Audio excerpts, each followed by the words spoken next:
আজি অতি আনন্দ লাগিছে যে ডিব্ৰুগড়ৰ পৰা আহিছে তেখেত ডক্টৰ দয়ানন্দ চাহ।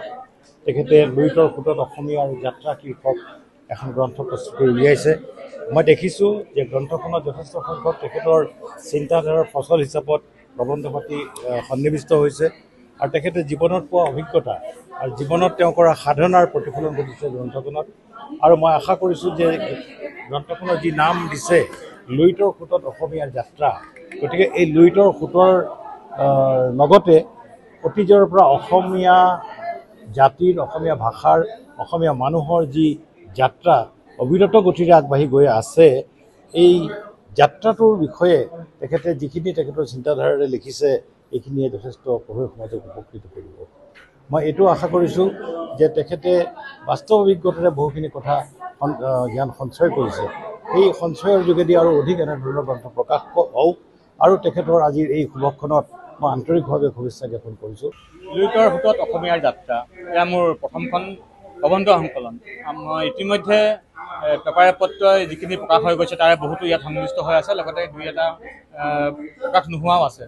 আৰু জীৱনত যিধৰণে আমি ল'ৰা ছোৱালীৰ লগত শাসন কৰোঁ, অনুশাসন এয়া প্ৰথম মোৰ লিখনিত আৰম্ভ হৈছে। অনুশাসন নহ'লে জীৱনৰ কোনো কৃতকাৰ্যতা সম্ভৱ নহয়।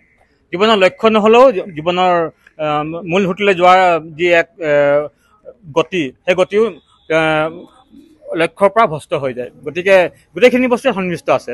লগতে অসমীয়া জীৱনৰ, জনজীৱনৰ সাংস্কৃতিক লৈ আৰু ভূপেন হাজৰিকাদেৱৰ বিষয়ে ইয়াত কিছু লিখনি আছে, কাৰণ লুইতক লৈ তেখেতেও বহু সৃষ্টি কৰিছিলে। আৰু লুইতক লৈ আমিও গৌৰৱ কৰোঁ, গোটেই সেয়েহে লুইতৰ যাত্ৰা বুলি কৈছোঁ। অসমৰ যাত্ৰা আমি ব্ৰহ্মপুত্ৰ লুইতক লৈয়ে। আৰু এই ধৰণেই আজিৰ দিনটোত আকৌ মই ভাৰত ভূষণ এৱাৰ্ডটো এটাও পাইছোঁ। গতিকে জীৱনত আগবাঢ়ি যোৱাত আপোনালোকৰ সকলোৰে যি কষ্ট, আপোনালোকেও সময় দিছে আমাক। যোৱা এবাৰ ইয়াতে এৱাৰ্ড লৈ আপোনালোক সকলোৱে পাইছিলোঁ মই সকলোকে।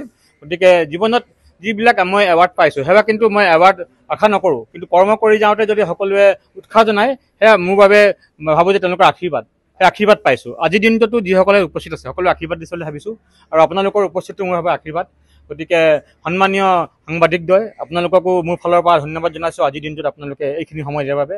আৰু জীৱনত লিখি যাম বুলি প্ৰতিজ্ঞাবদ্ধ। হয়, তেখেতে আহিয়েই প্ৰথমে বক্তব্য মোকেই আগবঢ়াব দিছিল। মই কৈছোঁ নহয় ছাৰ, উন্মোচন আপোনাৰ নহয়, এতিয়াৰ পৰা লিখকে পাতনি মেলিব লাগিব, তেখেতৰ কথা। আৰু তেখেতৰ বহু সাহিত্যৰ ওপৰত দখল আছে। তেখেতৰ বক্তব্যটো মোৰ লিখনিখিনি পঢ়িও তেখেতে কৈছে যে এই জীৱনৰ সঁচা অৰ্থখিনি আপুনি লিখিছে, আৰু ল'ৰা ছোৱালীবিলাকৰ পৰা লৈ সমাজ ব্যৱস্থাত যিসকল আপুনি লিখিছে তথা যি আমাৰ অভিজ্ঞতা, বহু কথা মই অভিজ্ঞতাৰ পৰা লিখিছোঁ ইয়াত। গতিকে গোটেইখিনিয়েই আপুনি ইয়াত লিখি যাওক, আৰু এই ধৰণে লিখি গৈ অসমীয়াৰ সাহিত্যত আপোনাৰ এই লিখনিবিলাক যেন ভঁৰালত ঠাই লয় সেয়া আশা কৰিছে। আৰু তেওঁলোকৰ লগতে সবিতা বাইদেউ আছে, গুৱাহাটীৰ কামৰূপ জিলাৰ সভানেত্ৰী, সাহিত্য সভাৰ প্ৰাক্তন সভানেত্ৰী।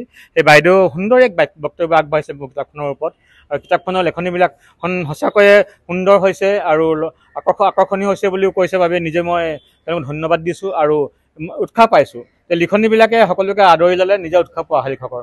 গতিকে এই লিখনি যাত্ৰা মই ভাবোঁ যে বছৰটিত আৰু চেষ্টা কৰিম কিতাপবিলাক উলিয়াই যাবলৈ, আৰু আপোনালোকৰ সকলোৰে আশীৰ্বাদত অসমৰ সাহিত্য জগতত কিছু এক কৰি যাম বুলি আশা ৰাখিছোঁ। অসম সাহিত্য সভাৰ বাবে এইবিলাক আশীৰ্বাদ মই আগবঢ়াই তেওঁলোকলৈও সুপুথি আগবঢ়াই যাম। আৰু সমাজ জীৱনত যদি মোৰ সাহিত্যই কিবা কাৰোবাক সহায় কৰে সেয়াও আশা ৰাখিম।